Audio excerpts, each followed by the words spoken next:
one of these behaviors talks about we choose speed. And actually, when I saw the video that you published, I realized that we choose speed is more about how do we deal with failures? How do we continue? If we are afraid of making failures, what should we do? Can you share with us how do you deal with your failures? So I think the first thing you should know is that if I go back through the last,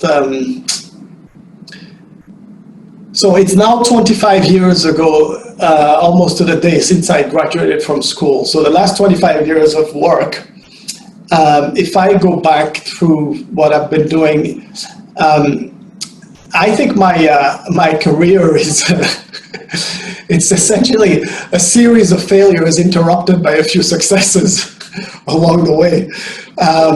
So I've had many. I don't actually count, but I'm pretty sure if I did count that, I would find that the majority of the things I attempt to do, I fail at, and only a minority I succeed. But in that, I say that, but also the things I attempt to do are, I think, pretty difficult. And so even if I only succeed at 2 out of 10 of them, the 2 have a big impact. And so before I talk about how I deal with my failures, I think you should, the reason I share this with you is so you know that failure is not I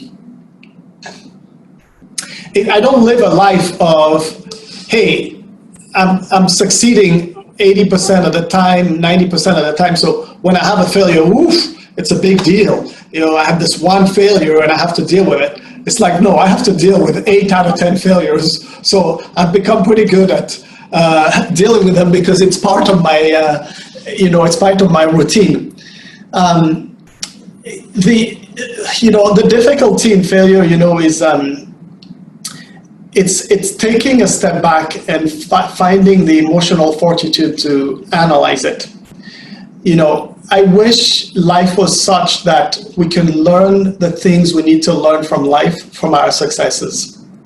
But life is not that way. And for some reason, we learn a lot more from our failures than we learn from our successes. And so, if you can take every piece of failure as an opportunity to go back and say, that's gold because there's a learning in there. And take the time back to say, okay, I'm going to do an objective analysis of this failure and look at the things that went wrong. Failures are actually a phenomenal assets for you.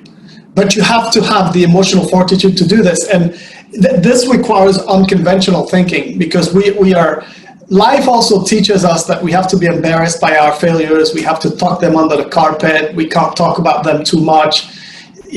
All these things make you not want to expose them, make you not want to say, no, hey, look, this didn't go well. Let me just go through objectively why.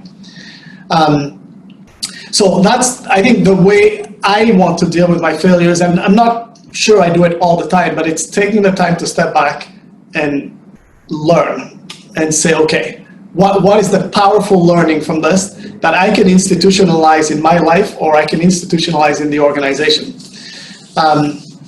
I'll tell you, I just was, Catherine and I are actually writing a letter to some of our leaders just as I speak to you, which is about learning from our failures.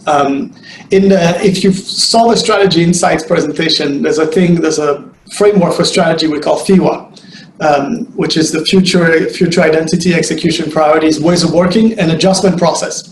That adjustment process is precisely about that. It's precisely about institutionalizing for F5. How do we take learnings from our failures and say, what do we do differently as a result?